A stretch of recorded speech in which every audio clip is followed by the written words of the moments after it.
This is Anthony Todt, 46. He is accused of killing his wife Megan, their 3 children, Alec, Tyler, Zoe, and their family dog, Breezy, in the Disney-developed community of Celebration, Florida in 2019.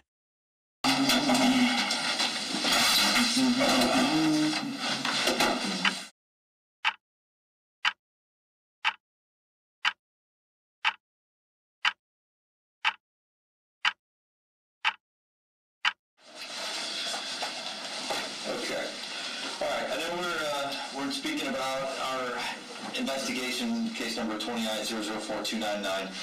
What I'll have you do, obviously, you're in a set of handcuffs right now in the Osceola County Sheriff's Office. If I could ask you, could you raise your right hand for me? Do you swear that everything that we're speaking about today is going to be the truth and nothing but the truth, the best of your knowledge, so help you God? Yes. Okay. All right. It's a very tragic event, very unfortunate event. Earlier this week, we were called to your home. Obviously, I'm just doing this. All 3 of us have already spoken. I don't know what they treated you for. I don't know if it was something to do with some liver, kidneys, or something like that, enzymes or something. Benadryl overdose. Benadryl? Okay. How do you feel right now? Regarding health-wise? Yeah, I mean, I feel very sad and very upset that I'm still here. And yeah. Is there somewhere else you'd rather be? with my family on the other side. On the other side? Mm-hmm. Okay. And you do know your wife and children are deceased? Yes, and that's where I want to be with them. That's where you want to be? Okay.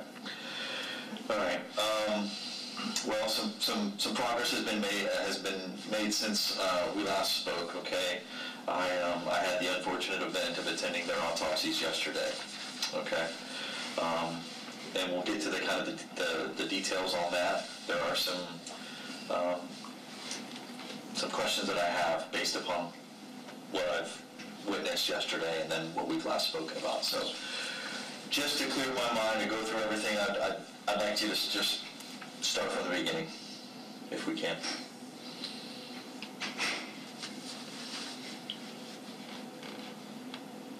How we led up to where we're at right now. Okay. Okay. Okay.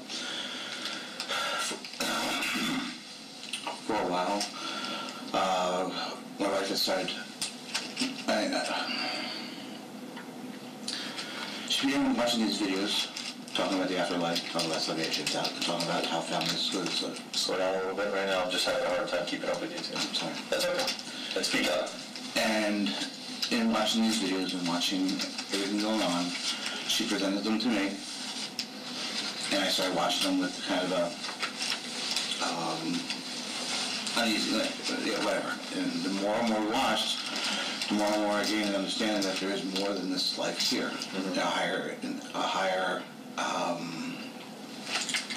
level of consciousness. Mm-hmm. And then we started researching, and then we started finding more about the world is coming to the end, the apocalyptic end, and that our families are going to be separated and enslaved, and to avoid this, to all go together.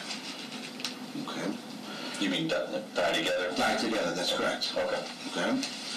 So, because my wife's been chronically ill for a while, this really appealed to her, and because it appealed to me also, because she wouldn't be in any pain, family wouldn't be separated, mm-hmm. There would be no more sorrow, no more heartbreaking, no more anything. It would be a salvation and everlasting life.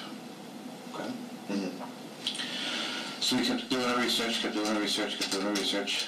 reading up things, meditating, and decided that, yeah, this should be a thing. This should be what we should do. Okay?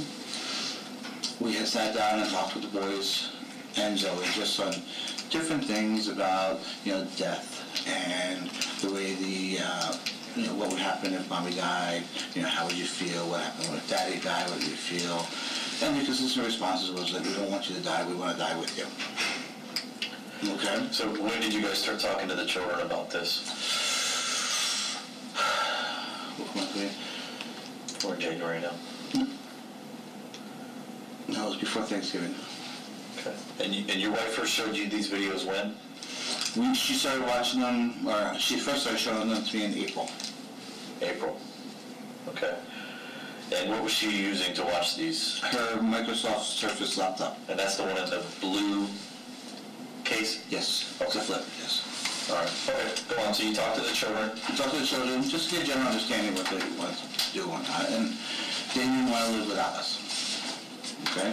We didn't point blank say we're going to die and, leave you behind, but, what would you do if Mommy and Daddy died and we don't want to live without you, we don't want to live without you. Okay.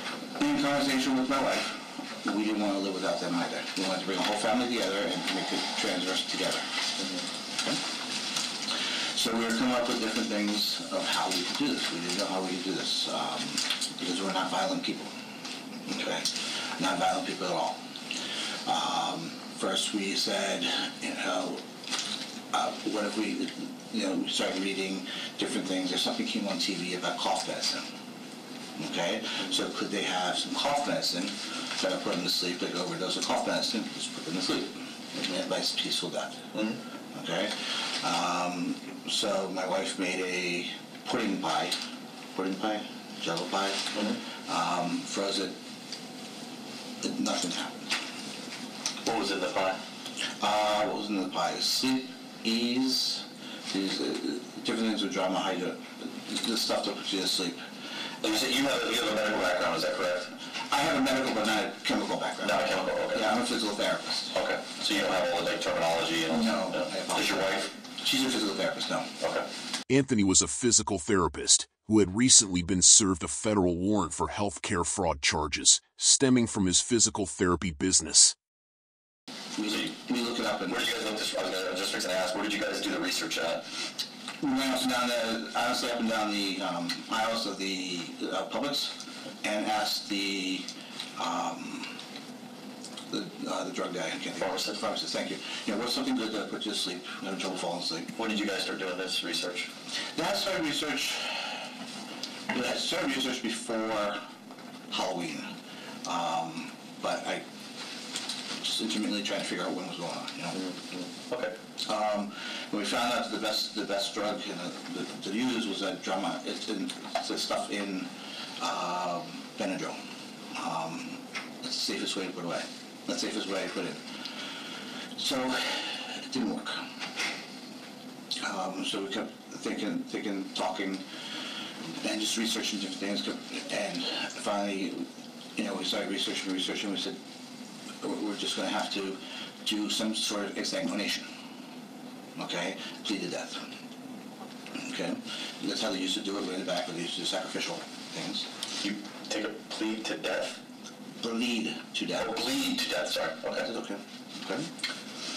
And so we started researching where would be the easiest to stab, to do, whatnot, so the kids would bleed to death, maybe in combination with the sleep drug. Okay. And that's how everything led up to be. Okay. So that's through research. Mm-hmm. You guys have found, now you're saying you and your wife did this together? Mm-hmm. Okay. So in doing all the research and everything, how did we get to Monday morning? Take me back to the holidays. When do you think the children died? That type of stuff. I'm still trying to remember when the children died. I can't put those pieces together. Yeah. And I'm sorry. No, you're fine. We wanted the kids to stick around for the Christmas holiday concert because we didn't want to disappoint that. Did you guys celebrate Christmas Day? No, the kids were there before Christmas. Because family is saying that they spoke with Megan the day after Christmas. Was Megan alive the day after Christmas? No, she died right the day after the boys did. Right. I remember you saying that the other day. That's why I've made contact now with your family and with Megan's family. And so Megan's family is 99% sure that, looking back through cell phone records and stuff, that they spoke with her, not text message. They spoke with her the day after Christmas. No. And she said the children were sick. No. Okay, so you're adamant that they died before Christmas? Yes. Okay. children, you said, died 24 hours or so a day prior to Megan? Correct. Okay, so let's go to the day of their death. How did this go down? Woke up at 11:30 at night. We set the alarm for 11:30 at night, and got up out of bed. And it was to do Zoe first. Okay. Meg walked me to the room, and she walked back into her room. Step by step. So you guys are sleeping in the master room, I'm assuming? Yes, my wife and I, yes. And the dog. And the puppy, okay. Which boy was upstairs? Zoe was upstairs in her room. Okay. Alex was upstairs in his room. Tyler was asleep downstairs in the library room. And why again was he down there? The two of them were sick, so we kept them apart. Okay. All right. So, okay, go ahead. Sorry. It's okay. So we walked to the door, Zoe's door. Meg and I hugged and kissed, and pretty much we know what we need to do. Come back at me when we're done. So I went into Zoe's room, and it took me 2 or 3 hours sitting there because it's a tough. But the everlasting salvation and the thought of that everlasting salvation was there, and I needed to save her soul. We wanted her to be with us. Men kept coming in. What's going on? I'm like, it'll be done in a little bit. It'll be done in a little bit. It's getting past that. I'm not. You know. The initial thought was to stab into the umbilicus above the navel, so I could get the inferior vena cava or the abdominal aorta and be bleed out within no time whatsoever. Mm-hmm. I know I tried. I don't know if I ever punctured it. I don't know if I did or not. I saw a little mark on her, but I don't know if I saw anything. But then she rolled and started swiveling, and I put my hand over her mouth, and I put a pillow over top of her. So she went, and then she started to fade away, and I just held that until there was no motion left. So you didn't lay on her? I did lay on her when she lay on her belly. I'm sorry, I laid on her to keep her down, and I put the pillow on top. Okay. Do you think you stabbed her or no? I don't know. I didn't see anything. Okay. So how long would you say it took you to take her life? The whole motion? Yeah.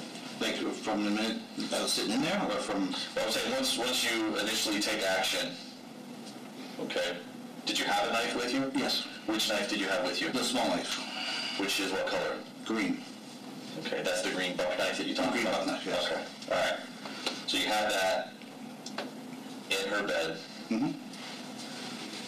So how long from the time that you had the knife out to the suffocation until you think that she was deceased? I want to say 10 minutes, 15 minutes, right around there. It seemed like that light night took forever, so it's hard to really gauge on the time. Okay, and you said you used a pillow over her head? Yes. Was she face up or face down?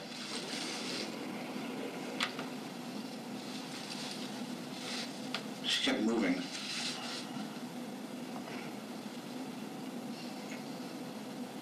I think she was on her back with her head towards the wall, so in that way. So for 10 minutes to 15 minutes, you held a pillow over your daughter's head? Mm-hmm. How long did she kick and scream? Only for a couple minutes. A couple minutes? Mm-hmm. So like 2 minutes? I had no timer, but yes. I'm just saying 10 minutes, looking back. And I just held it there. Like a long time. Yes, it is. Did the other children hear her? No. Did your wife hear her? My wife kept going up. I felt her in the opening the door to see what was going on, and shutting the door and walking back. Okay. Because you could see the light coming in. Okay. So you think the sun was coming up, or was it just the light from the... There was light from the hallway. A light bulb? Okay. So now Zoe is deceased. Mm-hmm. And what happens next?